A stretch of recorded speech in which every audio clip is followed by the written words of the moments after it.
찬송가 28장 찬양하시겠습니다.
기도하겠습니다.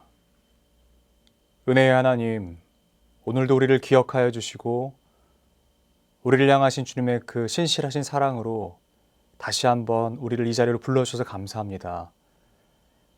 우리의 상황이 어떠하든지 하나님을 기대할 수 있는 유일한 이유는 하나님이 하나님이시고 하나님은 신실하신 분이시기 때문인 것을 우리가 기억합니다. 사람은 변개하고 사람의 마음은 상황을 따라 변하지만 우리 주 하나님은 결코 변하지 아니하시고 결코 쉬지도 아니하신 하나님이신 것을 우리가 기억합니다. 그 신실하신 하나님의 성품을 기대하며 주의 보좌 앞으로 달려가오니 하나님, 오늘도 우리에게 필요한 은혜의 말씀을 또한 은혜의 그 시간을 허락하여 주시옵소서. 하나님의 얼굴을 바라보고 주께서 부어주시는 그 사랑을 우리가 마음껏 또한 흠뻑 누릴 수 있는 귀한 시간 되게 하여 주시옵소서. 예수 그리스도의 말씀 앞으로 나아갑니다. 하나님, 우리에게 계시하여 주시고 때를 따라 돕는 은혜를 받기 위하여 우리가 은혜의 보좌 앞으로 나아가오니 그 보좌에서 흘러나오는 생수를 우리가 맛보아 알게 하여 주시옵소서. 함께 하시고 역사하실 주님을 믿고 감사드리며 살아계신 우리 주 예수 그리스도의 이름으로 기도드립니다. 아멘. 하나님께서 오늘 우리에게 주신 말씀은 마태복음 17장 1절부터 13절까지의 말씀입니다. 엿새 후에 예수께서 베드로와 야고보와 그 형제 요한을 데리시고 따로 높은 산에 올라가셨더니 그들 앞에서 변형되사 그 얼굴이 해같이 빛나며 옷이 빛과 같이 희어졌더라. 그때 모세와 엘리야가 예수와 더불어 말하는 것이 그들에게 보이거늘 베드로가 예수께 여쭈어 이르되 주여 우리가 여기 있는 것이 좋사오니 만일 주께서 원하시면 내가 여기서 초막 셋을 짓되 하나는 주님을 위하여 하나는 모세를 위하여 하나는 엘리야를 위하여 하리이다. 말할 때에 호련히 빛난 구름이 그들을 덮으며 구름 속에서 소리가 나서 이르시되 이는 내 사랑하는 아들이요 내 기뻐하는 자니 너희는 그의 말을 들으라 하시는지라. 제자들이 듣고 엎드려 심히 두려워하니 예수께서 나와 그들에게 손을 대시며 이르시되 일어나라 두려워하지 말라 하시니 제자들이 눈을 들고 보매 오직 예수 외에는 아무도 보이지 아니하더라. 그들이 산에서 내려올 때에 예수께서 명하여 이르시되 인자가 죽은 자 가운데서 살아나기 전에는 본 것을 아무에게도 이르지 말라 하시니 제자들이 물어 이르되 그러면 어찌하여 서기관들이 엘리야가 먼저 와야 하나이까? 예수께서 대답하여 이르시되 엘리야가 과연 먼저 와서 모든 일을 회복하리라. 내가 너에게 말하노니 엘리야가 이미 왔으되 사람들이 알지 못하고 임의로 대우하였도다. 인자도 이와 같이 그들에게 고난을 받으리라 하시니 그제서야 제자들이 예수께서 말씀하신 것이 세례 요한인 줄을 깨달으니라. 아멘. 저는 오늘 이 말씀으로 예수와 더불어 말하거늘 이라고 하는 주제로 잠시 하나님의 말씀을 증거하도록 하겠습니다. 우리는 오병이어와 칠병이어 기적을 통해서 그 기적을 베푸신 이가 누구이시며 그가 어떤 분이신지를 이야기했습니다. 대부분은 기적을 베푸실 때 어떤 사람을 고치셨는가 이것에 집중하지만, 그리고 또 어떻게 귀신을 내쫓으셨고 사람들에게 어떤 가르침을 주는가 이것에 관심이 많죠. 맞죠? 그런데 우리는 예수가 어떤 기적을 베푸셨는지에 대한 관심도 있어야 하지만 예수 그리스도 자체가 누구이신가 여기에 관심이 있어야 한다는 것입니다. 그러니까 무엇이라고 하는 것에 관심을 갖기보다 그 기적을 베푸신 이가 과연 누구이신가 라고 하는 사실에 더 많은 관심이 있어야 된다라고 하는 것입니다. 오병이어와 칠병이어 사건 이후에 하나님 되시는 예수 그리스도께서 내가 바로 하나님이다 라고 하시는 그 사역을 하시면서 그 이후에 이어지는 사건들입니다. 예수님께서 가이사랴 빌립보 지방에 이르러서 질문하시죠. 나를 누구라 하느냐? 이 질문을 잘 들여다봐야 한다라고 이야기했습니다. 이전에 이것에 대한 이야기를 면밀히 들어보셨죠. 사람들이 말하는 대답들을 들은 예수님께서는 제자들에게 질문하시죠. 그러면 너희는 나를 누구라 하느냐? 라고 하는 질문을 하셨죠. 이 질문의 본질은 오병이어와 칠병이어를 정면에서 경험한 제자들에게 있어서는요, 예수를 그리스도로 보고 있는가, 예수 그리스도를 그리스도로 보고 있지 않은가 라고 하는 것을 확인하기 위한 질문이었다라고 하는 것으로도 볼 수 있습니다. 그분이 누구이신지에 대한 정확한 통찰이 있는지를 보기 위한 질문이었다라고 하는 것이죠. 시험에서 좋은 점수를 받기 위해서는 반드시 그 질문자의 의도를 파악하는 것이 중요합니다. 여러 가지가 있죠. 많은 맥락에서 좋은 질문들, 좋은 대답들이 있을 수 있습니다. 그럴싸해 보이는 더 고차원적인 대답들을 할 수도 있을 것이지만 그 질문자가 의도한 바가 아니라면 아무리 유식한 대답, 아무리 좋은 대답이라고 할지라도 그것은 오답에 불과할 것입니다. 출제자가 이렇게 질문하는 것이에요. 너희가 나를 누구라 하느냐? 라고 하는 그 질문에 베드로가 이렇게 이야기합니다. 주는 그리스도시요 살아계신 하나님의 아들이십니다. 라고 이야기하자 예수께서 무엇이라고 말씀하시나요? 맞다. 너가 대답한 그 고백 위에, 베드로의 그 고백 위에 교회를 짓겠다 라고 말씀하셨습니다. 여러분, 그러므로 교회는 어디에 지어졌습니까? 교회는 언약으로 지어졌고요. 베드로의 그 고백, 예수가 그리스도라고 하는 그 사실 위에 세워진 것입니다. 여러분, 우리는 그 맥락을 기억하면서 오늘 본문을 살펴보아야 됩니다. 과연 주가 누구이신가? 라고 하는 질문을 끝까지 잡고 가봐야 하는 것입니다. 예수께서 베드로와 야고보 그리고 요한을 데리고 어떤 산에 오르셨어요. 높은 산이라고 기록되어 있고 추측하건대 가이사랴 빌립보 지방이었기 때문에 그 지역의 높은 산이라고 하는 것은 헐몬산 혹은 헤르몬산이라고 불리는 그 땅, 우리가 유추해 볼 뿐입니다. 어찌되었든 높은 산이라고만 기록되어 있어요. 그곳에서 어떤 일이 있었는가? 너무너무 유명한 사건이죠. 변화산 사건에서 예수 그리스도의 모습이 변형되는 것을 보게 됩니다. 여러분, 그런데 정말 중요한 것이 무엇인 줄 아십니까? 예수 그리스도께서 변화되실 때에 함께 걸어 나와서 이야기하고 있었던 사람들이 있었다라고 하는 것입니다. 예수가 베드로와 야고보와 요한에게 보이실 때 혼자 내려오시지 아니하시고 두 명과 함께 나오셨어요. 그들이 누구였죠? 우리는 말씀으로 봐서 알지만 그들은 바로 모세와 엘리야입니다.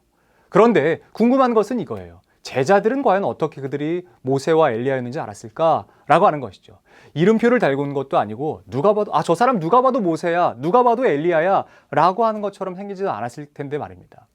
그들 중에 한 명이 엘리야였을 것이라고 생각하는 단서는 있죠. 우리가 지난 시간에 살펴봤던 것처럼 엘리야의 행색이라고 하는 것입니다. 인상착의에 대해서는 기록해냈지만 모세의 인상착의에 대해서는 전혀 성경이 기록하고 있지 않아요. 엘리야의 인상착의는 말하고 있지만요. 그리고 이것이 이스라엘 사람들에게는 어떤 정설과도 같아서 세례 요한더러 엘리야라고 말하는 그런 이야기가 되기도 합니다. 그런데 정말 드는 의문은 이것입니다. 왜 하필 엘리야와 모세였을까라고 하는 것이. 많고 많은 수많은 사람들 중에서 왜 예수께서 함께 걸어오시면서 말씀을 나눈 사람들이 엘리야와 모세였을까라고 하는 질문이에요. 이 궁금증이에요. 여러분, 마음의 합한 자라고 불렸고, 그리고 예수 그리스도께서 하나님의 그 마음에 정말 흡족할 만큼 마음에 들었던 자, 다윗 있지 않습니까? 아니면 아브라함, 믿음의 조상이라고 하는 아브라함. 아니면 이스라엘이라고 하는 그 이름으로 불리기 시작된 시초였던 야곱이었을 수도 있는데 왜 하필 모세와 엘리야였을까요? 여러분, 그것에 대한 대답은 예수와 그들이 무슨 대화를 했는가를 봐야 알 수 있는 것입니다. 마태복음에서는 그 대화의 내용이 정확하게 기록되어 있지 않습니다. 그러나 누가복음에서는 그들이 함께 나눴던 그 대화의 내용이 기록되어 있는데 누가복음 9장 30절과 31절 말씀 가운데 살펴보면요, 예수께서 모세와 엘리야와 더불어 말씀하신 내용이 기록되어 있습니다. 그리고 그것을 바로 이렇게 이야기합니다. 별세하실 것을 이야기하시다. 별세에 대한 이야기입니다. 이것은 우리가 그 뜻을 알고 있죠. 죽는다는 의미이죠. 모세와 엘리야와 죽을 것에 대한 이야기를 나누셨다라고 볼 수 있습니다. 예루살렘에서 예수 그리스도를 기다리고 있는 것은 죽음입니다. 곧 예수님은 자신이 죽게 될 사실을 알고 있었어요. 반드시 죽게 될 것이라고 하는 사실을 알고 계셨어요. 그것에 대한 말씀이었겠지요. 이것이 왜 의미 있겠습니까? 예루살렘에서 죽는 것이 무엇이기에 모세와 엘리야와 함께 등장하면서 그 별세를 이야기하셨을까요? 라고 하는 것입니다. 제자들에게 그리고 왜 나는 곧 이제 죽게 될 거야 라고 하는 것을 보여주시기 위해서 그들과 이야기하셨을까? 라고 하는 것이죠. 이 별세에 대한 정확한 의미를 보기 위해서는요, 헬라어 원어를 살펴봐야 됩니다. 한글로 기록된 별세는 죽음을 의미합니다. 그런데 헬라어 원어 안에는요, 그 별세로 기록된 이 단어가 별세로도 기록되어 있지만 조금 다른 언어로 쓰여져 있던 것을 우리가 알 수 있습니다. 그리고 이 단어를 여러분들에게 말씀드리면 아마 알고 계시는 분들도 계실 것입니다. 그 별세로 기록되어 있는 헬라어는 바로 엑소더스입니다. 여러분 많이 들어보신 단어 아닙니까? 우리가 성경에서 이미 봤습니다. 제네시스라고 불리는 창세기 바로 그 다음에 불리는 출애굽기라고 불리는 출애굽기의 이름이 엑소더스입니다. 여러분, 그렇다면 우리는 예수가 말한 이 단어를 이렇게 바꿀 수 있는 것이죠. 영광 중에 나타나사 장차 예수께서 예루살렘에서 출애굽하실 것을 말할세라고도 볼 수 있는 것입니다. 예수 그리스도는 엘리야와 모세와 함께 출애굽을 말씀하신 것이에요. 단순히 죽음만을 의미하는 것으로 끝나지 아니하시고 그가 그곳에서 반드시 해야 되는 하나님의 대업, 그리고 예수 그리스도의 목적 그 자체를 말씀하신 것입니다. 모세는 애굽으로부터 하나님의 백성들을 출애굽시켰습니다. 그리고 엘리야는 당시 바알과 아세라의 손아귀로부터 하나님의 백성 이스라엘을 출애굽시켰습니다. 그리고 예수 그리스도는 모든 죄와 사망과 하나님의 그 죄에 대한 진노로부터 우리를 출애굽시키실 것이에요. 그것을 모세와 엘리야와 함께 나누신 것입니다. 상징적인 의미로 죽음만을 이야기하신다라고 볼 수도 있지만 단순히 그것으로 끝난 것이 아니라 하나님께서 하나님 되시는 모습을 보여주시고 그 이후에 그리스도이신 예수 그리스도께서 출애굽을 말씀하신 이유는 내가 곧 이 백성들을 구원할 거야 라고 말씀하시는 하나님의 선포였다라고 하는 것이죠. 그런 영광스러운 비밀과 선포하시는 장면에서 끝나지 않고요, 이것에 대해 하나님의 뜻을 보여주는 장면이 바로 오늘 본문인 것입니다. 사실 굉장히 가슴 떨리는 장면들이에요. 예수께서 당신이 사랑하시는 백성들을 구원해 내실 것에 대한 선포를 하시자 그 뒤에 이어진 것이 무엇이냐면요, 그 아버지신 예수 하나님께서요, 맞다, 이는 내 사랑하는 아들이니 그의 말을 들으라 라고 쐐기를 박으시는 것이에요. 동의하신 것이죠. 예수 그리스도의 죽음도 동의하셨고 예수 그리스도의 출애굽에도 동의하신 것이에요. 여러분, 우리가 이를 통해서 처음 가졌던 질문에 대한 대답을 얻을 수 있죠. 주가 누구이신가? 여러분, 주는 그리스도시요 하나님의 아들이십니다. 여러분, 이 사건이, 이 기록이 오늘 본문 가운데에 명확하게 기록되어 있는 것입니다.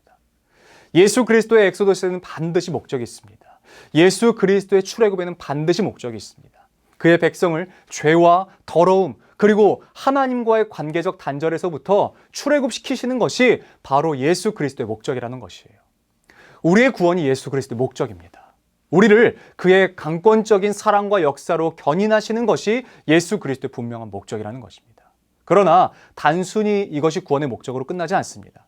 찢어지는 고통과 같은 당신의 아들 예수 그리스도를 내어주시기까지 해서 하나님께서 이루고자 하는 구원의 목적이 따로 있다는 것이에요.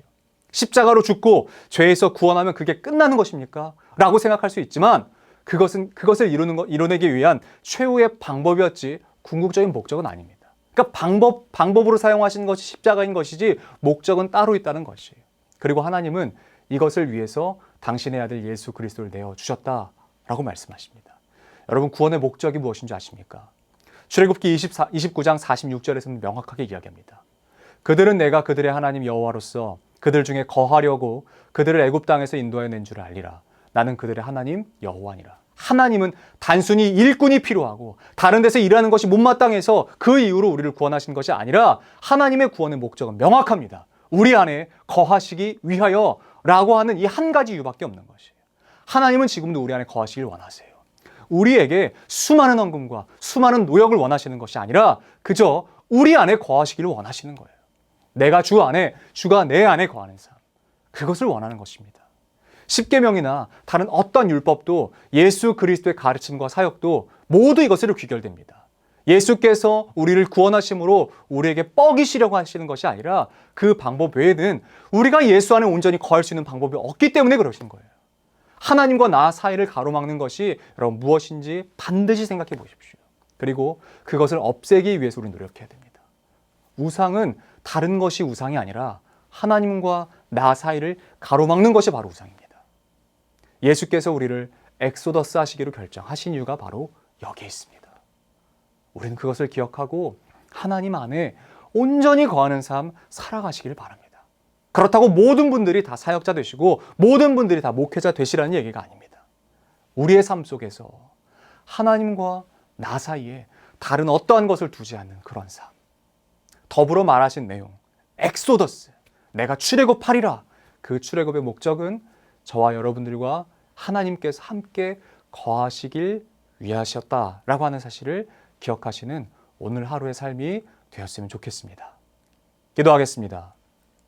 하나님, 예수 그리스도를 보내사 우리를 출애굽시키시려고 했던 것을 우리가 기억합니다. 변화산 사건에서 우리가 기억해야 되는 것은 예수님이 보지도 못할 만큼 밝은 빛으로 변하신 그 사건 자체가 아니라 그 안에서 말씀하신 내용이겠지요. 그리고 그 말씀의 내용, 그 말씀의 본질과 뜻은 우리를 구원하셔서 우리 안에 거하시고 하나님 안에 우리를 거하게 하시는 것, 그 뜻이었겠지요. 우리가 그 말씀 기억하게 하여 주시옵소서. 그리고 우리가 온전히 주 안에 거하며 주가 내 안에 거하시는 삶 우리가 살아내게 하여 주시옵소서. 우리 이어서 주님께서 가르치신 기도로 오늘 예배를 마치도록 하겠습니다. 하늘에 계신 우리 아버지, 아버지의 이름을 거룩하게 하시며 아버지의 나라가 오게 하시며 아버지의 뜻이 하늘에서와 같이 땅에서도 이루어지게 하소서. 오늘 우리에게 일용할 양식을 주시고 우리가 우리에게 잘못한 사람을 용서해 준 것 같이 우리 죄를 용서하여 주시고 우리를 시험에 빠지지 않게 하시고 악에서 구하소서. 나라와 권능과 영광이 영원히 아버지의 것입니다. 아멘.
you.